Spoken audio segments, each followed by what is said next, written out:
There we go. What is up, y'all? Welcome back to another Fish the Moment live stream. Tonight, I am flying solo, so wish me luck with all the tech and everything, and also let me know if we're having any technical difficulties here at the beginning. Want to make sure you guys can hear me and everything is going well. But really excited tonight to break down some offshore areas for summer bass. I kind of want to do the stream by myself because I just wanted to give you guys all the juice on these offshore areas. So you guys know I'm kind of the offshore expert over here. So I wanted to break down which areas I target on a variety of different lakes so you guys can hopefully find a lot more fish offshore the rest of the summer. So I'm excited to jump into that. Before we get into that though, just a couple of housekeeping items. First thing is first, I want to announce the winner from last week's giveaway for some Bridgeford beef jerky. The winning comment from last week was from DK Noep. It's the username is DKNOEPP. And he basically said that he's giving away all of his juice, but it's worth it for the Bridgeford beef jerky. He said that his go-to favorite topwaters for summer bass is the Whopper Plopper 110 size and monkey butt for river smallies, the Accent Lures Game Changer with no skirt with the green pumpkin biffle bug, so that's I think a buzzbait. And then he also said a Hedden Spook Junior in the bone color for deep water bass. So thanks for giving up the secrets there. And just send me an email over at info@fishmoment.com and we'll get a full case of Bridgeford beef jerky shipped to you.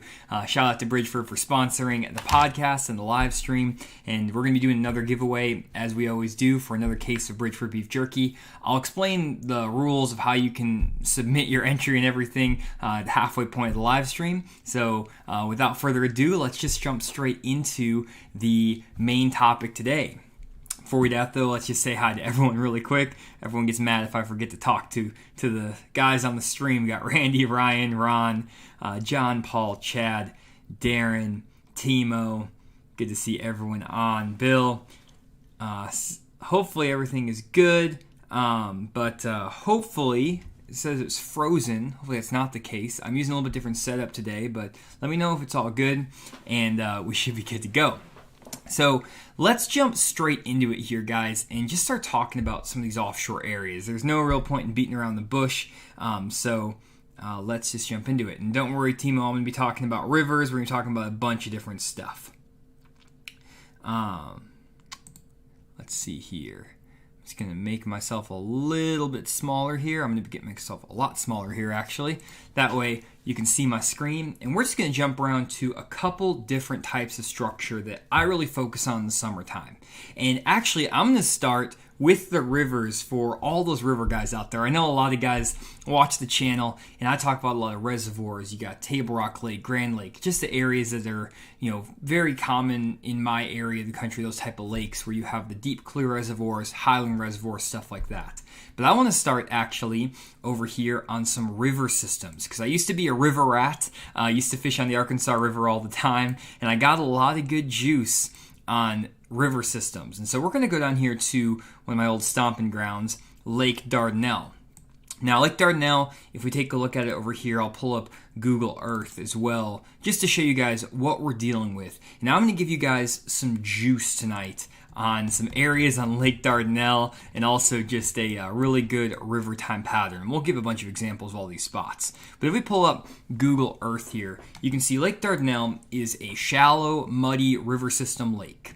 On the top end, you actually have a lot of river system elements. You have backwaters, you have lily pads, sandbars, very common in a lot of different river systems.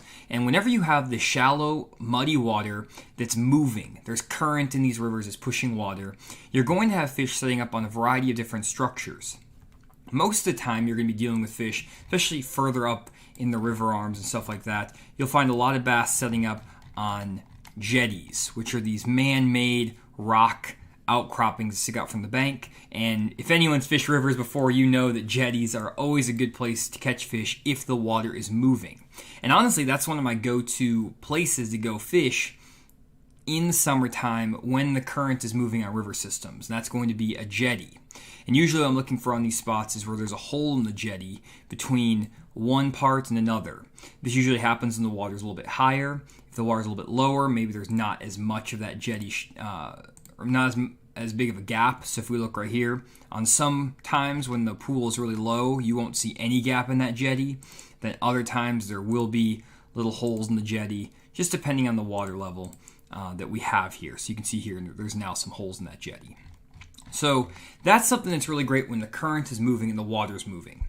You can also catch fish sometimes just back in the backs of creeks, around shallow water willow grass, just a lot of shallow water strategies. As you guys know, I'm not that fond of the shallow water stuff in general, just because it gets covered up with boats, especially on the Arkansas River. All these little holes in the jetty get covered up by a lot of other anglers.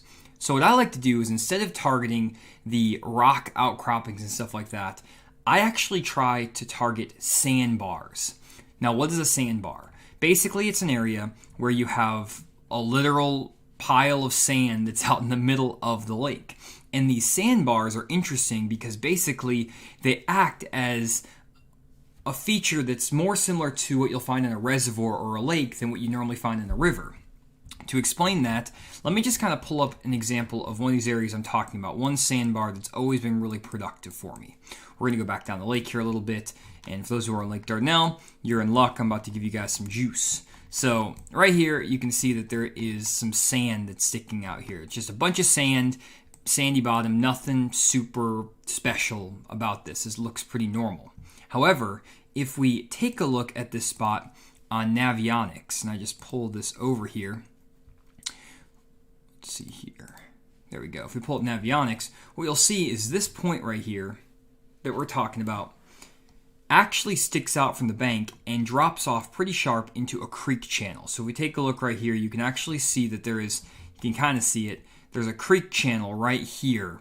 And it's not really a creek channel, it's actually just the main river channel. And this main river channel right here, it runs up against this point. And if we take a look at this on Google Earth, you can see this barge right here. If I actually show Google Earth, you can see this barge right here. And if we drew in a line, we can actually draw in that creek channel, that river channel. That river channel runs right there. So that's your river channel. And then right here, you can see that there's actually a stake. There's a buoy or just a big stake that's sticking out there. And what's going on with this is that there's basically a point that sticks out all the way from here out to that pole and then back out. And it sticks out just like that. All of this is sand. And it might be, let's say, right in here, a foot of water, 6 inches of water. And it slowly tapers out to about 10 feet of water on this pole. And you have this gradual sloping sandy spot. Now, what happens here is the reason this sandy spot is formed is because basically this current is going to be running down the river. And it's running down this main stretch right here, going in here, and then it's going to be piled up as the current hits the point of this island. So all that sand and all the silt that gets picked up by the current gets piled up on a point or on the edge of this island. So all of the sand just getting piled up right here. But there's still a creek channel right here. And you can actually see there's actually a boat here that's dredging out additional sand from the middle of the lake and pouring it onto these sandbars. So part of it is naturally occurring, part of it is that these barges and stuff come in and dredge out the center of that river channel right where that line is and put the sand up here in shallower water. So it's a combination of naturally occurring plus the dredging that gets what we're getting here. So what happens in this situation is that you have shallower water with the sand, plus you have a deep creek channel right here. And this creates an area that's called a sandbar drop. And that's the structure we're talking about right now, a sandbar drop. Now, a lot of guys don't really know about this and may have not heard about this before, but this is one of the sneaky things I used to fish a lot on Lake Dardanelle and a lot of these river system lakes. So basically what you do is you find a spot where you have an actual river channel that either gets dredged out by a barge or something or other, and then you have a point of shallower water, and you basically have a drop-off from, let's say, 4, 5, 6 foot of water up on top of this point. It drops off sharply into 20 to 25 feet of water. And in essence, what you're creating is basically just a ledge. This is just a ledge, and the only difference between a ledge on a river and a ledge on a lake is that usually the ledges on the lake are formed by silty, muddy bottoms, where on the river, it's going to be a sandy bottom dropping into a creek channel. To To give you another example that might be a little bit cleaner just to see, if we go over here, here's another sandbar drop where I've caught them over the years. You can see that there is a creek channel or a river channel right here. You have a sandbar that's piled up right here in 4 foot of water, and then it drops off into 15 to 20 foot of water very quickly. Give you guys a few more examples. If we go off this point out here, here's a nice long point that sticks out. This one's actually a little bit easier to see even, and it drops off on both sides, but very sharply on this side into this channel. And that drop off from 2, 3, 4 foot of water into the main channel there is what creates that drop off or creates that sandbar drop. Now, why do these fish get on these sandbar drops? Why are they good places to fish in the summer? Well, basically what happens is that on these sandbar drops up here, regardless of where you are, we'll just go up to this one just to make it easy for us. Out here you have another, basically a sand point. That's all it is. It's just a point of sand that sticks out like this and runs like this. And on top of these sandy points, what will happen is that there's going to be current that's flowing out of these creeks down the river, and also current that flows down the river this direction. So you're going to have current flowing on both sides. And whenever you have current flowing across a point or by a point, something like that, you're going to have, oh, sorry, I'm not showing you guys the right thing. Here's this point. You can see it sticks out here like that. I'm just going to do this. This is probably easier. Okay. So you can see this sandy point that's sticking out here. And that sandy point is sticking out, and then that creek channel's running right here. So if we look at these creek channels, you can take this line basically, and this over here, you can see that this little line runs through here, and here's your creek channel that runs like this. And then if you take the other main river channel that runs like this, and then they connect up together right there, what happens on this point specifically is that that current is going to be flowing down river. So it runs from north up here down south this direction. So all that current's going to get pulled out of this creek down to this river channel, and some of that current actually gets washed across this point. It gets pushed across this direction into that main channel. When that current runs across like that, a lot of times it will deposit objects and things on top of these sandbars. The two main things that usually get deposited on top of these sandbars are shells, like mussel shells, or lay down logs. So what you'll find is, like on this spot here, it's not always going to be there because the change in the current and the waves and all that stuff, high water, low water, it will change up these sandbars a lot. But basically, at some points, there's usually going to be a shell bed or a log that's stuck up on top of this point, this sand point. So if we take a look right here, you might have right here just a little shell bed that's in, a shell bed that's over here in like 5 feet of water. And over here again, it's 25, 30 feet. Over here, it's 25, 30 feet. And you have the shallow water area.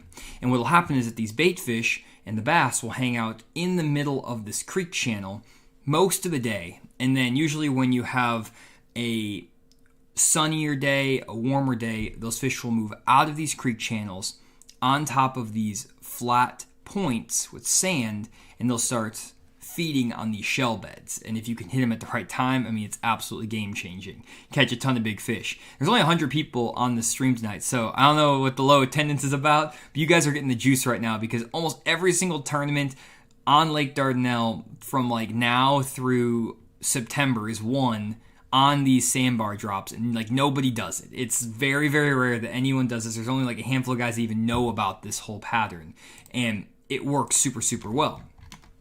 And basically what you'll do with these is you'll just fish those shell beds with like a Carolina rig, a square bill crankbait. You can even throw top waters over the top of them if they're shallow enough, and it's absolutely a great way to catch fish. It is a really big timing thing, so it's not like you're going to catch fish on every single one of these sandbar drops all day long, and you have to hit them at the exact right time to make them work. But if you can, it works great. Let me know if you guys in the comments, the chat is very quiet tonight, so let me know if you guys like or have tried this pattern before, heard about this, ever done this, because these sandbar drops are really awesome on these river systems. Just kind of give you a few more just around here that caught fish on in the past. Let me just think. I haven't fished Dardanelle in quite a while, so I just have to find. So like right here, here's one that's really good. You can see that there's actually a sandbar that got created around this jetty here, and it's really flat, and then it drops off into this channel. Right around here, there used to be a shell bed. All this stuff is different now, so I don't mind sharing it because all the places where I used to have shell beds, they all got washed away. I haven't fished Dardanelle seriously for like tournaments or anything since like 2013. And over the course of 7 or 8 years, we've had 3 floods, and it will shift and move these sandbars.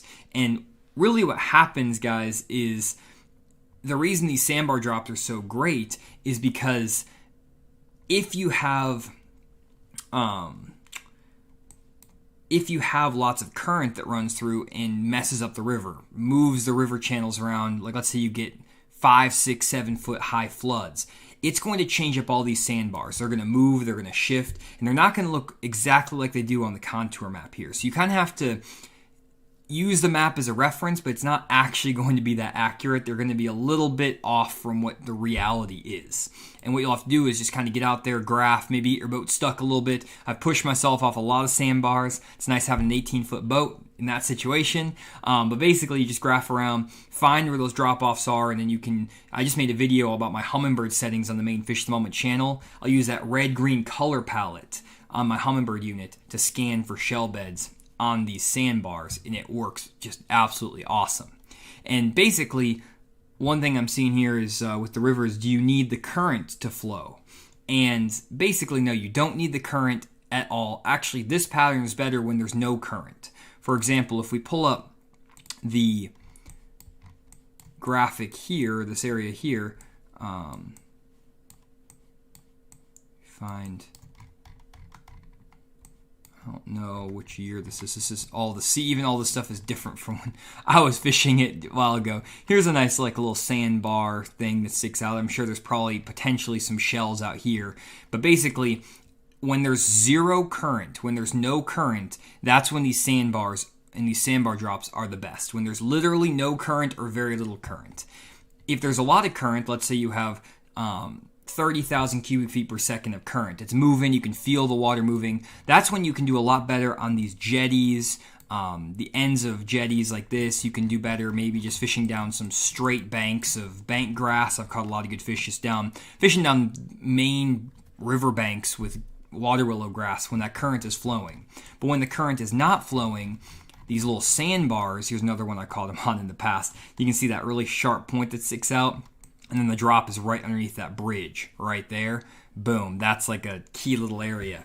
And if you can just find them and find those shell beds on them, it's great. And again, these shell beds are going to be in 2, 3, 4 foot of water. And you're fishing in the middle of summer, 90-degree water temperatures, super hot, no water movement, no current. Usually that's when the rivers are the absolute toughest. But if you can find them on those sandbar drops, you can catch 15 to 20 pounds every single day of the week if you know what you're doing there. Let's see here. And then another question, do you recommend fishing sandbars in highland reservoirs as well, like Lake Chattooga? So no, this is definitely a river system only pattern, guys. This is something where if you have, you don't need to necessarily have a southern river system, but this is great on tidal waters, on your northern river systems, like up north for smallmouth. I used to do this on the Mississippi River Pool 7 and Pool 8. Up in Wisconsin when I used to live up there. And then on the Arkansas River, you might be able to make this work on certain stretches of the Tennessee River if there's a lot of sand, but there's really not that much sand on the Tennessee River, honestly. It's more just these like strict river systems. Mississippi River, the Red River in Louisiana, places like that. That's where these sandbars are going to work really well. Maybe Sabine River, I don't know. I'm not a super big, I'm not super familiar with all the different river systems in the country, unfortunately. I've just fished the Arkansas River a lot because that's where I grew up. So that's the first structure, guys, are these sandbar drops. Hopefully that makes sense. But let's keep rolling here. Okay, next one here. I'm just checking the comments to make sure I'm not going crazy. Okay, so that's first up is the sandbar drops. The next place that I like to fish, and we're going back to more of a traditional highland reservoir setup. So a lake that's going to be deep clear. This could also work on even like a average water visibility. And what we're going to be talking about are offshore points. And you guys probably have heard me talk about offshore points in the past, but I want to give you a little bit extra juice on the offshore points as opposed to just the basics. And we're going to do that by going over here to Douglas Lake. The reason we're picking Douglas Lake is because there's a really great sonar imagery of the lake drawn down super low, so you'll see what I'm talking about here in a second. But I just kind of want to explain how fishing points works, because a lot of guys get this messed up, and they try to just go fish like a point out in the middle of the lake, and they don't really know exactly why they're fishing the point or what's going on. It's just a point. But let me kind of give you a little bit deeper perspective on these points.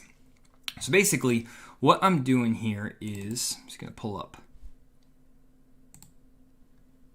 Douglas Lake, is I'm looking at this lake here when the lake is drawn down super low. Now, I've made a video about this. You can just check out the main Fish of the Moment channel. I explain how to drop the water level on these lakes. Basically, you just download Google Earth Pro and you can adjust the water level accordingly. So if we take a look, certain times the lake is more drawn down or less drawn down over the years. I'm just going to try to find one where there's not really that many times when this thing's actually at full pool. But if we look over here, you can see that there are times like, oh, maybe not. There we go. You can see times where this lake is at full pool right here, where the water is completely up to the points. And then if we just go back a little bit, just one click, you can see, boom, all of the point is underwater. So you go here, the points are completely underwater, and now they're exposed because the water level's dropped. So let me explain how you can kind of target these fish on points that look like this. These points that basically are sticking out into the middle of the lake, like these points here. And if we take a look at them on this situation, you can see these points on Navionics as well. So this point right here, right here, right here, right here is the exact same thing if we switch over to Google Earth as this point here, here, here, whoops, here, here, here, and here. If you're listening on the podcast, I apologize. I'm showing this on the screen so everyone can kind of see what I'm talking about. So again, you can now see these are the points we're looking at here, here, here, and here. Okay, awesome. So if we take a look at some of these points, a couple things that I like to call out. First off, when I'm trying to find a good point to fish, the key things you need to pay attention to are how deep on that point do you need to fish, which is going to be based on your water clarity, time of year, where the bait fish are present, all those different things. And I made videos on my main YouTube channel talking about all that. I have a video that's literally titled, How Deep Should You Fish for Bass? Just go watch that video, it'll explain. But I want to give you guys a little bit more in depth than just like the depth you should be fishing or things like that. I want to give away like the real juice. So basically, if you go scroll down to one of these points here, you can see that on this point, there's some little differences that you can easily notice when the lake is drawn down. You can see there's actually an old road bed that runs right here off this point. There's a weird rock outcropping that runs off this point. There's a isolated rock pile off this point here. There is another area here or here where you have some rock. And you can just kind of see that there's little irregularities. And a lot of guys kind of get confused when they look at these points, like which one of these irregularities is better than another? Like, is this transition from the sand or like red clay to the rock, is that better? Or is this transition better? Or is the bigger rock better? The smaller rock better? There's so many different things that can potentially hold fish. And what I've always found when I'm trying to catch fish offshore is I don't necessarily want to find a spot or a series of spots where there is cover all over the point. For example, here we have cover that's all over this point. Rock is scattered all over the place. In this situation, I don't actually think that these points are going to be that effective or that productive for me, just because there's so many different places where these fish could set up, so many different little rocky areas or differences, irregularities where those fish are going to set up. So basically what I try to do is if I'm going to a lake where I'm trying to fish a point, I try to find a stretch of points that has very limited cover to it.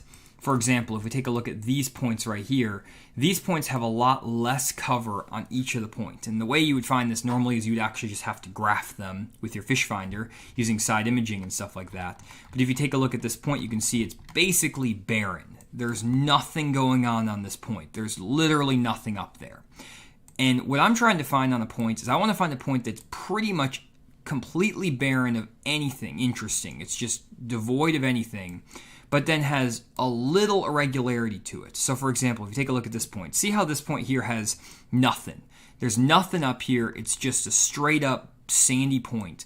And all of a sudden, you get a little rocky patch down here, and there's actually a little bit of extra rock there. And the only spot that looks really remotely interesting on this entire point is right there, that small stretch. This small amount of cover is going to concentrate those offshore fish into one area, and it's going to make it a lot easier to pick off those fish. It's much harder to catch fish offshore in general when you have cover everywhere. If you think about it, if you're fishing down the bank, for example, if we go to another lake just up the way, let's find a lake with a bunch of boat docks. Okay, that one has no boat docks. Okay, apparently these lakes in Tennessee, they are not allowed to have boat docks, so we're going to go down here to a lake that hopefully has some boat docks. There we go.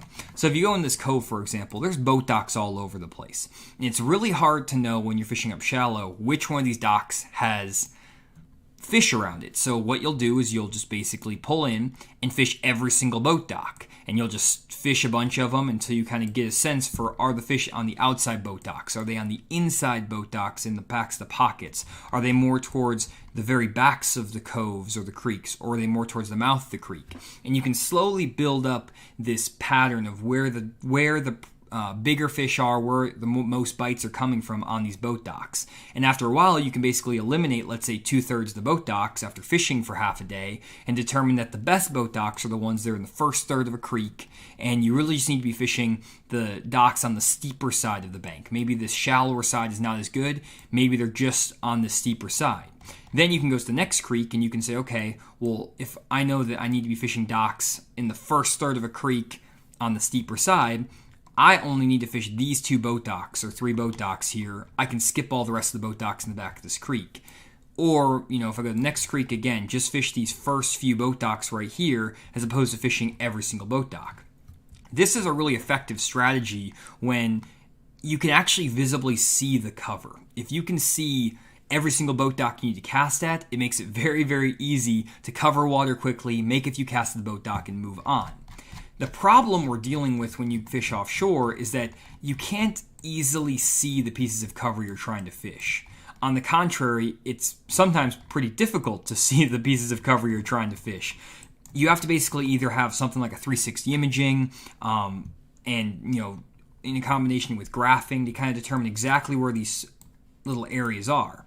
And if you were going to try to cover these points in this creek here, you would have to potentially cover all of this rock through here, making a lot of fan casts with a bait dragging on the bottom, trying to make sure you cover all this area here, which might take 3 times as long as fishing a stretch of boat docks. Then you have to run to the next point and now cover all of this rock, and it's just so much less efficient. It might take you 2 hours, maybe, or an hour and a half to completely cover all of these 3 points thoroughly, where it might only take you 10 minutes to cover the same amount of water when fishing up shallow on the boat docks, because you can see exactly where you're trying to fish. Therefore, instead of trying to cover a lot of water and fish a lot of targets, I'm trying to find isolated targets, one specific target on a piece of structure. So if we go over to these points over here again, I want to find a point that has very little going on around that point. This point right here, for example, has a lot going on. There's rock here and here and here. That's almost like too much for me. This spot right here is absolutely perfect. If we take a look at this nice rounded point off this island, the only places that really stand out to me is this rock right there. That is very obvious rocky outcropping right there, and there's a little bit of rock over here, but this is what really stands out. And I can very thoroughly fish this rock outcropping and this rock outcropping by just making 4 or 5 casts with a jig or a swim bait or whatever I'm going to fish that day. And I can fish this for 4 or 5 casts, this for 4 or 5 casts. This might take me 5-6 minutes to fish thoroughly, and then another 5 or 6 minutes to fish this thoroughly. Then if they're not there, I can move on to the next point. And on this point, I'm going to do the same thing. I'm going to graph it, then I'm going to try to find the irregularities. Maybe this little rocky patch here, and this rocky patch here. I don't have to fish the entire point because it's not overloaded with cover and structure. It's just kind of a almost barren point with very little irregularities. Maybe right here you have a little drop off, and then right out here you have like a stump row or something. Maybe that's the thing you fish, and then this little ledge drop off thing. You have 2 spots on this big point you need to fish as opposed to fishing the entire point. That's the big deal, guys, when you're fishing offshore structure in general, is you want to find isolated targets on big pieces of structure as opposed to finding a big piece of structure with cover all over it. And that's a mistake I see so many guys make, is they'll pull up on a point like this and they just want to try to cover water and fish this entire point. Sometimes that works, but it's so inefficient that if you're trying to find fish in just a single fishing day, it makes it 10 times harder. It's going to take so much longer than just going into a creek or a cove where there's very little cover and just fishing this very few pieces of cover that are available. Hopefully that makes sense, and hopefully that is something that will help you guys out. So good deal there. Well, we are at the halfway point here, so really quick before we keep going, a couple things I want to call out. First up, let me make myself bigger so you guys can actually see me. Okay, there we go. First up, want to again call out the winner from last week's Bridgeford beef jerky giveaway. The winner of that was DK Noep. The username is DKNOEPP. So basically they gave away all of his juice. If you guys want to read his comment, you can hear me read at the beginning, and it's also in the comments of the last live stream. He gave away all the juice of his best topwaters, so appreciate that. And you want a full case, 12 packs of Bridgeford beef jerky, and just send me an email at info@fishthemoment.com, and then we'll get that free case of beef jerky sent over to your house. Just include a mailing address and we'll get it sent over. Now for this week's question, or this week's entry for the free case of Bridgeford beef jerky, what I want to ask is for you guys to put in the comments what your favorite fishing lure from ICAST was. ICAST, if you guys don't know, is the biggest convention of the year it's like a trade show for bass fishing, other than like the Bassmaster Classic, where they unveil a bunch of new products, new baits, new equipment, things like that. So I just want you guys to let me know in the comments of the actual YouTube video itself what your favorite new release from ICAST was, and hopefully that'll give me a good idea of what to talk about. I'm thinking about talking about all the new baits in the next live stream anyways, just to kind of see what's up, new equipment, maybe there's new kayak stuff, new electronics. I want to go through what I'm excited about and then what you guys are excited about as well. So just let me know down in the comments of this, if this video, if you're watching it back live, or if you're watching it back on the Fish Moment Live channel after it posts, just leave a comment down below. If you're watching this live right now on the live stream, then just go down and minimize the full screen or whatever and leave a comment down below. I think they released a few baits today, but I think they're going to be releasing a lot more over the next coming days. So you may have to wait a couple days to leave a comment, but those who do comment have a chance to win a free case of Bridgeford beef jerky. Again, huge shout out to Bridgeford for promoting, for supporting the Fish the Moment live stream and the podcast, and their beef jerky is awesome. We've talked about it before, and everyone who's tried it, actually there was a comment on my community page today, and it was really funny. They were like, one of the guys was like, man, I thought Jonny and Randy were just, pushing beef jerky because they were paying them, but I actually tried it today, and it tastes really good. Apparently got it at the Academy, and man, this stuff is so good. It's really soft. I eat too much of it, honestly. Probably need to cut back consumption just a little bit, but it is very, very good stuff. So good deal there. One other thing I wanted to call out, let me make myself a little bit smaller again, is that we are still doing the, let's see here, we are still doing a seminar on fishthemoment.com. So if you guys want to help support the channel and also get more information about bass fishing, other than what we provide in our videos and also on the live stream, head over to our website, fishthemoment.com, and then check out the virtual seminars page. Coming up this Thursday, we have an upcoming seminar on natural lakes. These are going to be your northern lakes, basically, that are big bowls with no creek channels, maybe a bunch of offshore grass, maybe big boulders. You have perch rather than shad. I know in a lot of my videos I talk about lakes that are like highland reservoirs, lowland reservoirs with shad. And a lot of guys just don't have those type of lakes in their area, especially the guys up north. Well, I actually grew up north in Wisconsin. That's where I was born, and I fished there for 12 years. So very familiar with the different types of fishing up there. I'm going to be covering all of the offshore grass fishing, shallow grass fishing for largemouth on these natural lakes. And then Randy's going to cover all of the smallmouth applications on the Great Lakes, the just all the smallmouth stuff based on his experience on the Bassmaster Top 150 series and FLW Tour. So definitely check out the seminar if you feel like you're missing out on some of this content on our channel. And we also are going to talk a little bit about how you can translate the content in our normal videos on reservoirs to your natural lakes. So it should be a great seminar. It's this Thursday. I think there's like 4 or 5 spots left. So definitely sign up before they are all gone. Good deal. Also, for those who have been wondering about these offshore lake breakdowns, I literally made 5 of them today on a bunch of lakes. So let me see. The lakes I actually made them on, let me just pull this up real quick. I'll let you guys know because I get so many questions on this of what lake breakdowns I've made. So today, let's see here. I did 5. So I completed Table Rock Lake, Sam Rayburn, Lake Murray in South Carolina, Lake Norman in North Carolina, and Lake Lanier in Georgia. So those are the lakes I just did some offshore lake breakdowns. So if you guys want 30 GPS waypoints you can put straight to your fish finder, check out these offshore lake breakdowns. They'll be coming here very soon for the summer season in the next 2 or 3 days. So, okay, that's enough of all that. Got to get the plugs in so we can promote the free content. You guys know I just like to get straight to the free content. I wish I didn't have to do any of that. I wish I could just do it all for free, but I really appreciate everyone's support, just allowing me to do this for a career, make a living at it, and continue to teach you guys as much as possible. It also supports all of the YouTube videos that we put out for free as well. We put a ton of time into those as well. So appreciate all that. Couple questions. So one question we got, let's see here. Aaron says, why don't you fish tournaments anymore? Okay, well, I get that question all the time. One thing I will say, guys, is that I always get asked why I don't fish tournaments, and people say I never have done anything. There are other YouTubers out there that haven't fished Bassmaster Elite Series, haven't fished tournaments.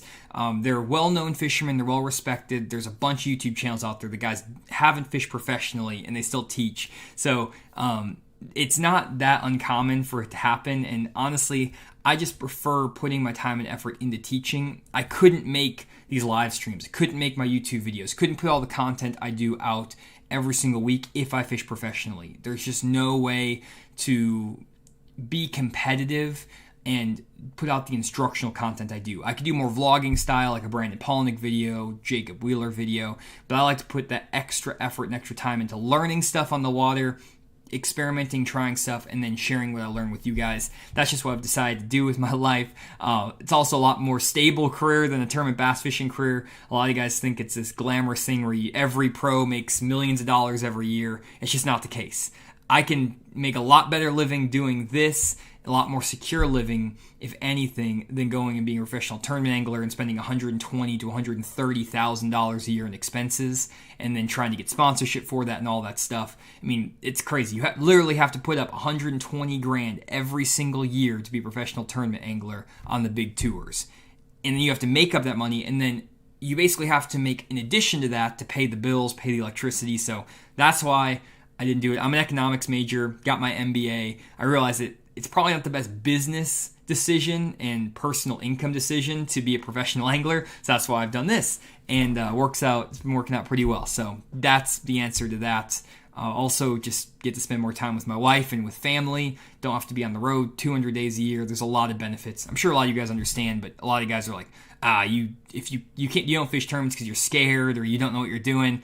If that's what you believe, that's fine. You don't have to watch my channel. I don't really care. I'm just going to keep doing what I'm doing. That's all I'm going to say on that topic. So, anyways, let's keep rolling on a couple more deals here.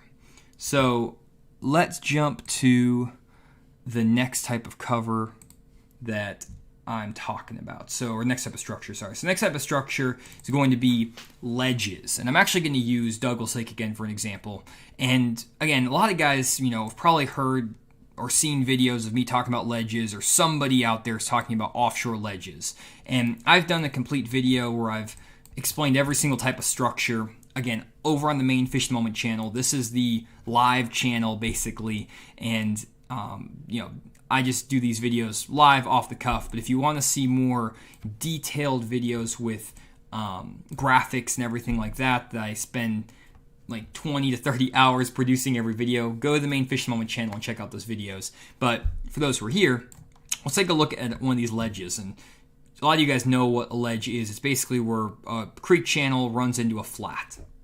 Basically what it is. And if you want a better understanding of what that means, then again, head to my main YouTube channel. You'll see it. Basically, here's this ledge right here. You basically have a 35-foot creek channel that then cuts into a secondary creek channel, and you can see this blue area is your flat, and then this area in here is your actual creek channel. This is the ledge we're talking about. And basically right where that blue area starts, that's the edge of the ledge. And then where the blue area is on top, that's the top of the ledge. And if we take a look at this on Google Earth, we can zoom in here, you can actually see this ledge very clearly. This right here is the exact same thing as this right here. It's the exact same. Here's your deeper water, and the darker blue is shallower water. Pull up Google Earth, you can see the exact same thing. Deeper water here, shallower water, this is where the blue zone would be. Now, again, just like with offshore points, not every ledge is created equally, and not every ledge is going to be just as good. And if we take a look and zoom in on this, you can see that on this ledge, there's a couple interesting looking irregularities on it. And this is the key, really, when you want to get better at offshore fishing. You need to dial in these little small details. And I do it with my fish finder. I use Humminbird Helix 9. It's a $1,000 unit. It's not the most expensive unit on the market. It's not the cheapest unit on the market, but you can do it with a lot of other units. I've done it with a Humminbird Helix 5 before on the water, Lowrance Hook 2.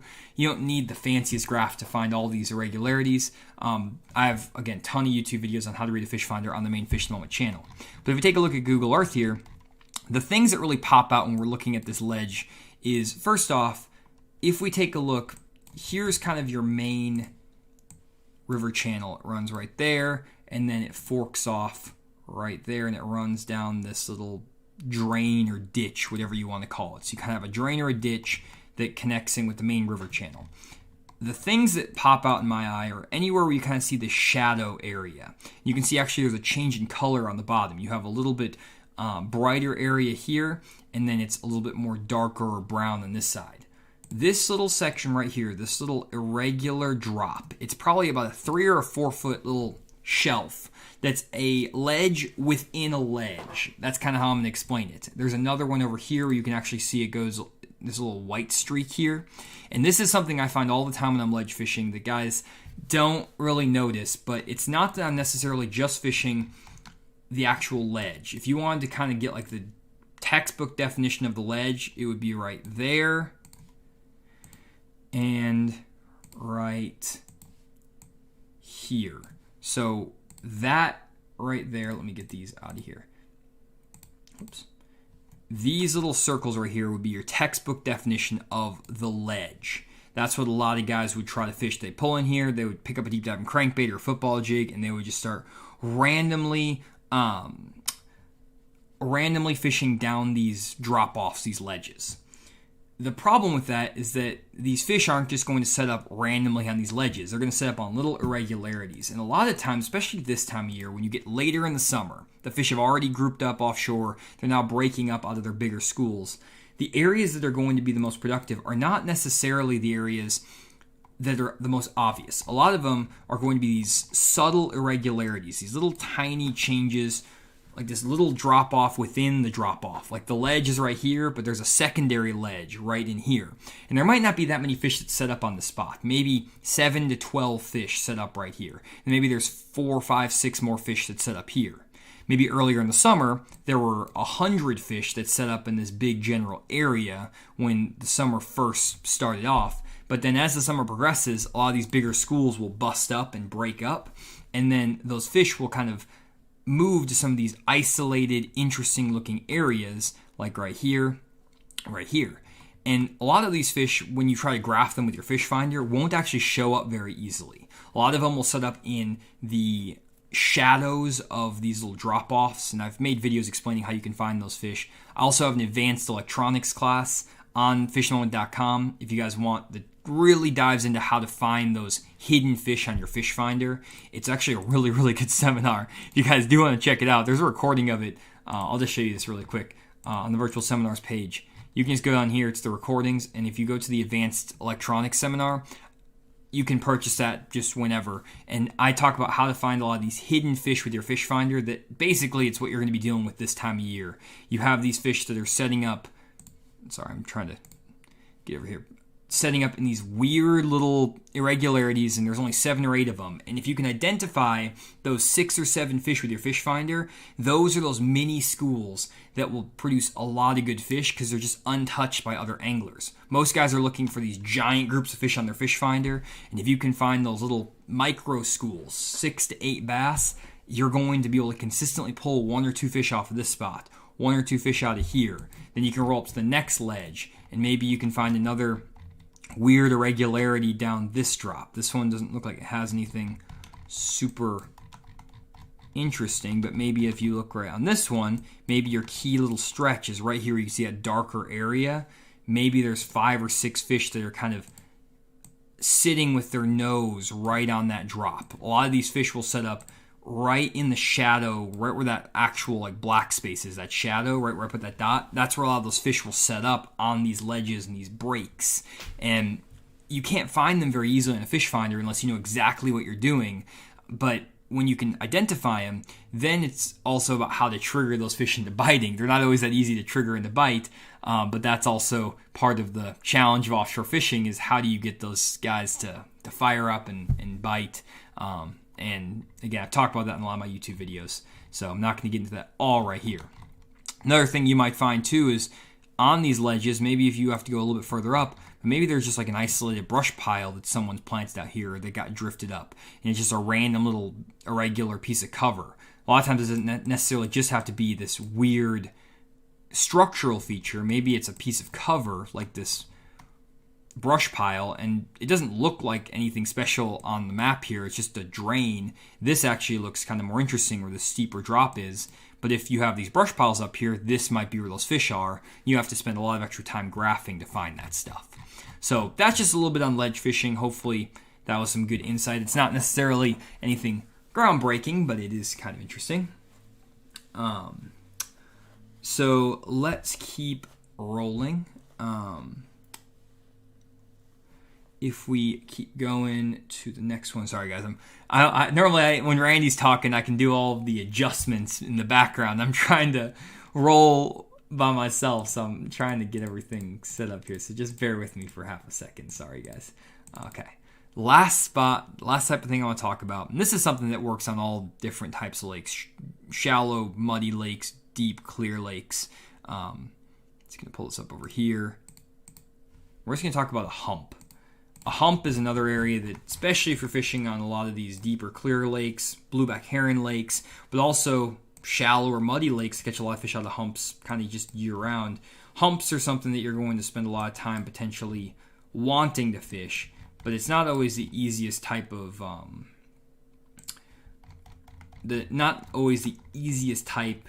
structure to figure out what to do on. So I'm just going to try to pull up this exact stretch. Where are we at? Here we go. Okay. So here's a hump right here, guys. It's basically an area. It's actually, in this case, it's literally just an island. But you can see a hump is basically just an island that's underwater. So you can see it's yellow here, and then you have the blue. This is just basically the edge of an island. A real hump would be, I'm trying to find an example. Nope. This lake is too deep. A good example, potentially, if I'm finding one, is like right here. where you have a hump that's setting up right here, not an island. It's actually completely underwater, 15 feet on top, surrounded by deeper water. So we pull this up. Hopefully we can find this hump. Yeah, we can find this hump on Google Earth. So if we come over here, here's another one of those situations where you have a hump, and a lot of times on these humps, they look very uniform.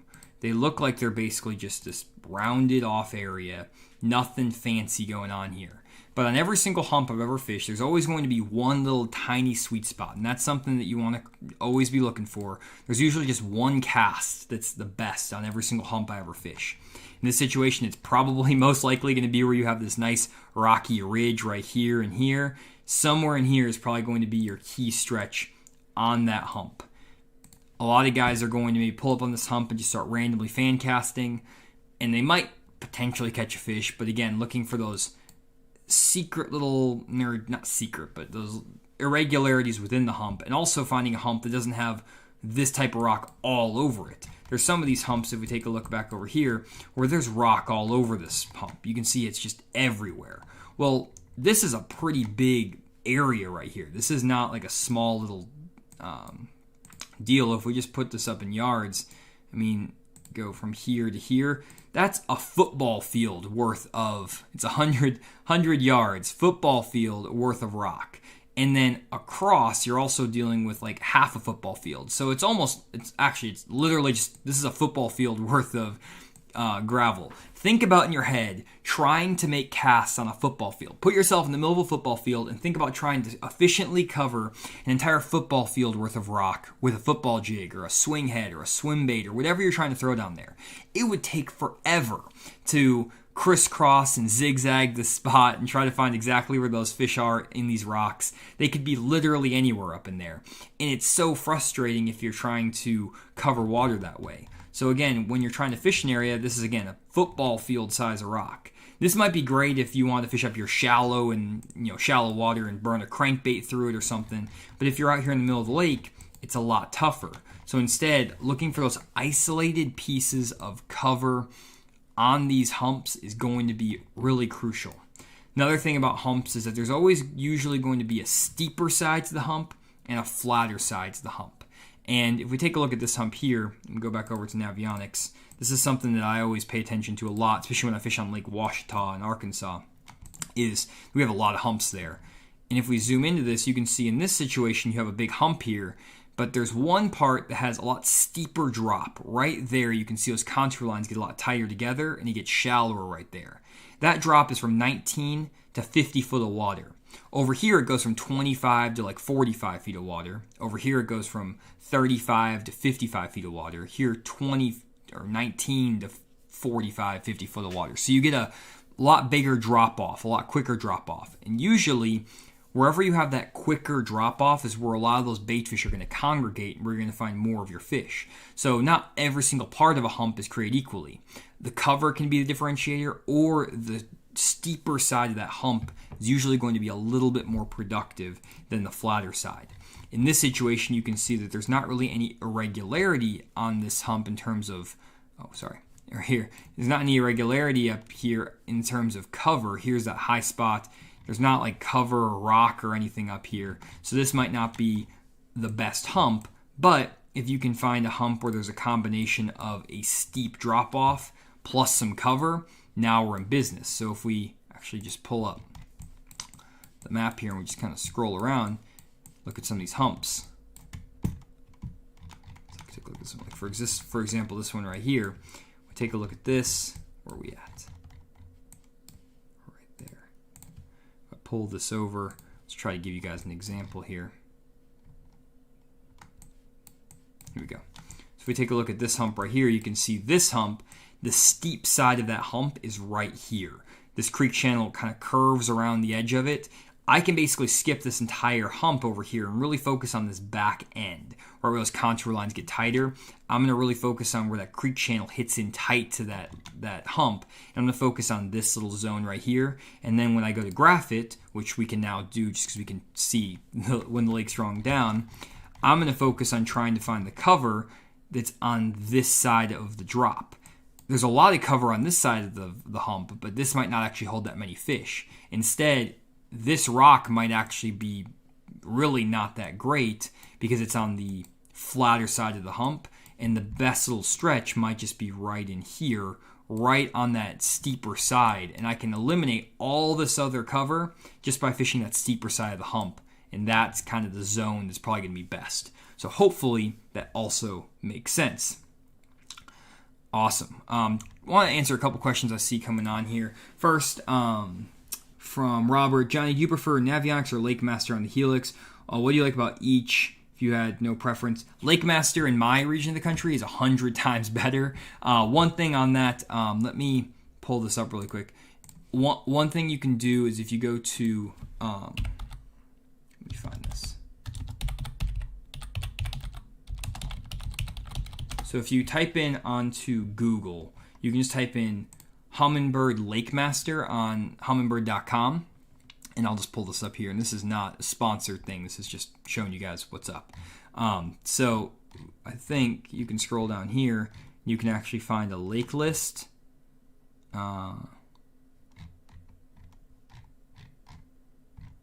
Potentially. Or not. Let's see here.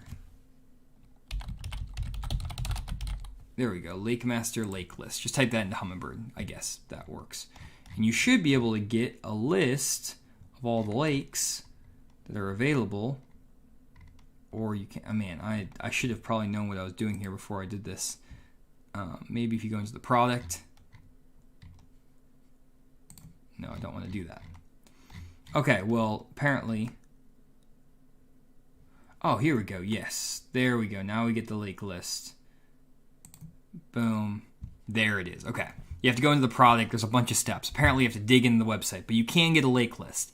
And if you see this, it says bold is your high definition satellite imagery. So on that Lakemaster, if you go in there and you find your bold lakes, those are the ones that are going to have HD quality contours. So for example, on my lakes, Lake Hamilton, that I fish in Arkansas a lot, Lake Washita, Lake Dardanelle, Beaver Lake, they're going to have those HD quality maps. The lakes that don't have the HD or they aren't bolded, all those lake maps are pretty much worse than Navionics, so it's not really going to help you at all. So it really just depends on if your lakes on this Lakemaster map are in that HD or in bold. If your lakes that you want to fish aren't bolded, then probably I would just not bother getting Lakemaster, just focus on Navionics. But if they are bolded, like for example this Lake Uchi, I was just over there in Missouri the other day, the Lakemaster mapping is 10 times better than Navionics because it's HD quality. It's got all the contours and stuff. But then, like, if I go to Greer's Ferry Lake over in Arkansas with the Lakemaster, it's terrible. And Navionics is better. So, just, that's kind of how that works. Hopefully that makes sense. Okay. Get this out of here. Another question. Do you find the spots on Google Earth before you go to the lake? I do sometimes, Robert, if I have a lake that gets drawn down this low. Honestly, most of my lakes don't get drawn down to a point where it actually is helpful. Most of the time when I go to the lake, guys, I just kind of fly by the seat of my pants. One thing that a lot of guys, I'm actually doing this Catch 15 series on my main YouTube channel. And literally what I do, guys, is I pick a lake I haven't been to in like 3-4 months, maybe a year, maybe 2 years, and I just go there with no idea of what's going on, and I just launch the boat and start fishing. I don't know any spots. I actually try to avoid areas where I know where I've caught fish in the past, because I actually find for myself, I catch fish better when I have no preconceived notions of where the fish are going to be. If I go to a lake where I know I've caught fish in the past, or I've caught them this way or in this depth, it always messes with my head, and I always struggle to catch fish on those lakes on those days. Great example is I was fishing on Lake Uchi the other day, and I was just filming for, just for fun. I wasn't really actually trying to do a Catch 15 video or whatever. I was just out there filming. It's a deep diving crankbait video that's coming out later this week on Friday, and I was just trying to get like one fish catch. And normally Lake Uchi is just on fire this time of year. Problem is that normally the water visibility out here is like 3.5 to 4 foot of visibility this time of year. This will put the fish on offshore ledges in 20 22 feet of water. And that's where I kind of actually went to go film a flutter spoon video. I wanted to catch him on the flutter spoon. The problem is that the water visibility was like 1.5 foot visibility, and it's completely screwed up these fish. And that water had just muddied up in the past week and a half. And I'd caught like 25 pounds of fish before on camera in a video off of this ledge. And I graphed that spot, and there were still fish on that ledge. I could see them.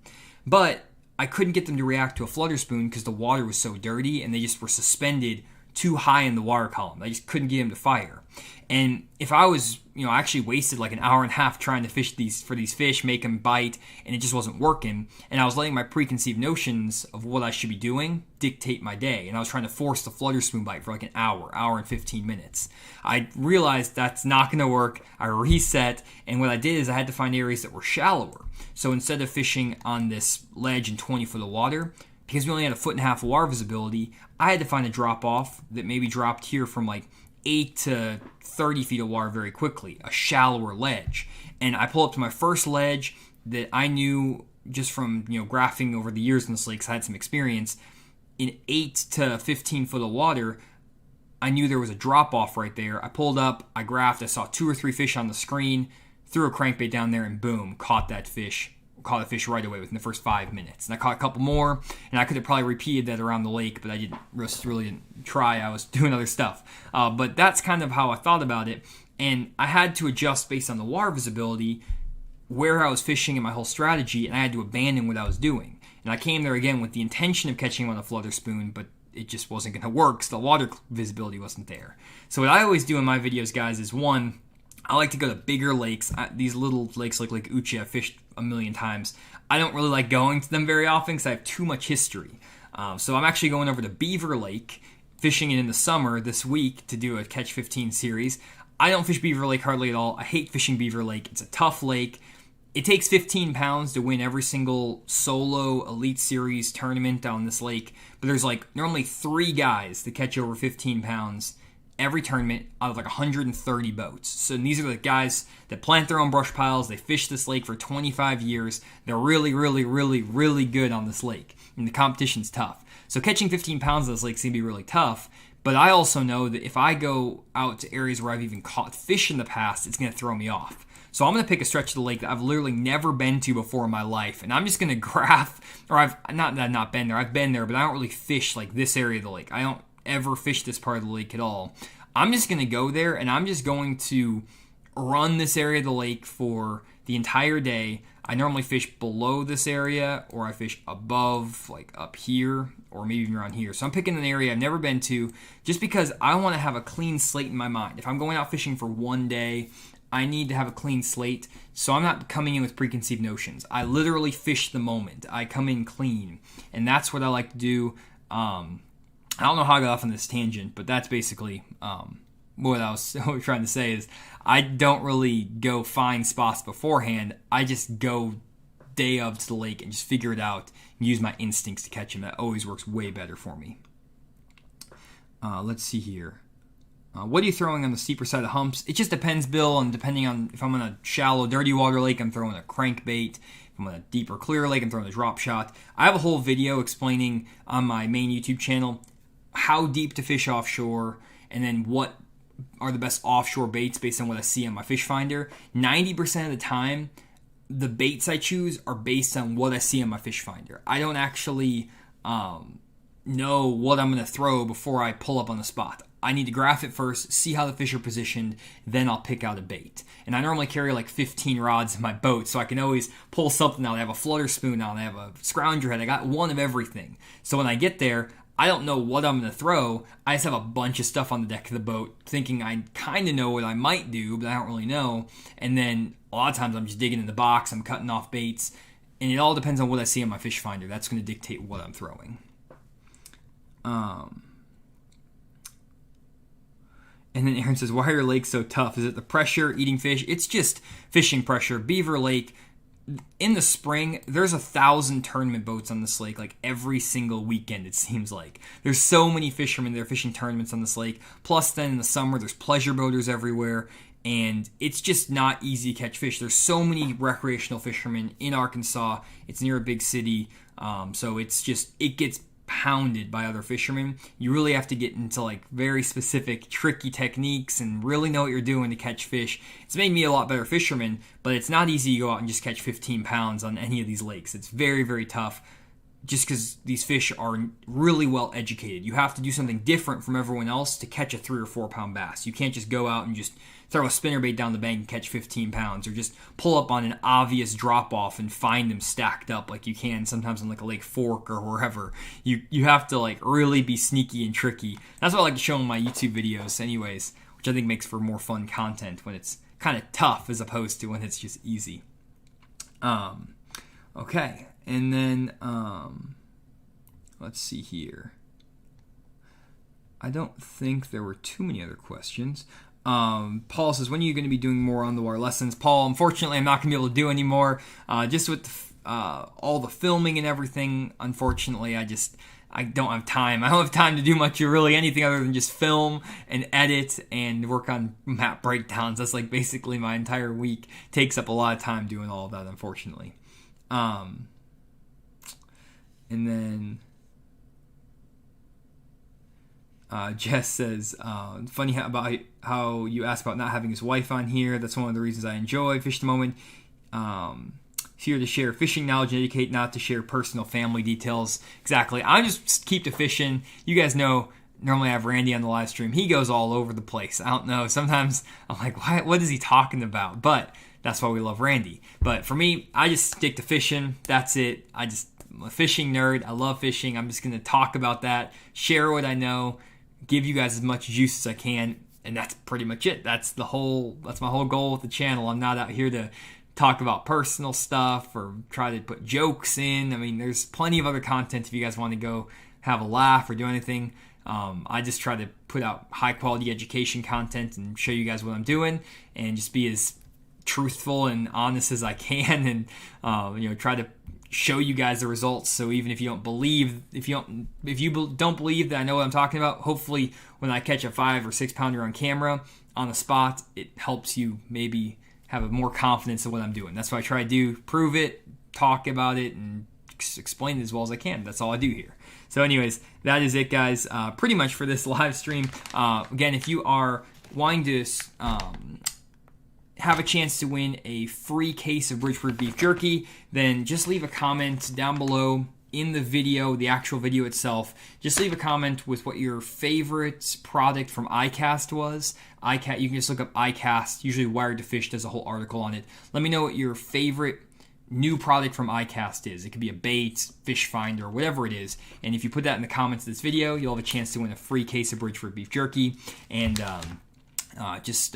for the winner, I mentioned it twice earlier. I forgot his name already, but DK Noep or whatever it was. Send me your info at info@fishmoment.com, and I will make sure to just send a mailing address, and I'll make sure to ship that out to you, or Bridgeford will ship it out to you, and you get a 12-pack case of Bridgeford beef jerky. I've been talking nonstop for an hour, so I'm like losing my words. So it's probably a good time to sign off. But again, huge shout out to Bridgeford being the title sponsor. Again, guys, if you are interested, definitely check out our upcoming virtual seminar on fishmoment.com about natural lakes. There's only a handful of spots left on it. So if you guys are interested, there's 7 spots left. So if you guys are interested, just head to fishmoment.com, check out our natural lake seminar with me and Randy. And other than that, that's pretty much all I got for you. Hopefully you guys enjoy the live stream. Hopefully you're enjoying the videos. And we'll see you guys next Tuesday, same time, same place, 7 p.m. Central Standard Time. Also, leave a like on this live stream. Just close your window and leave a like down below and subscribe if you're here. If you're already here, just leave a like. There's 130 people. If I can get 130 likes on this live stream, that would help out a ton.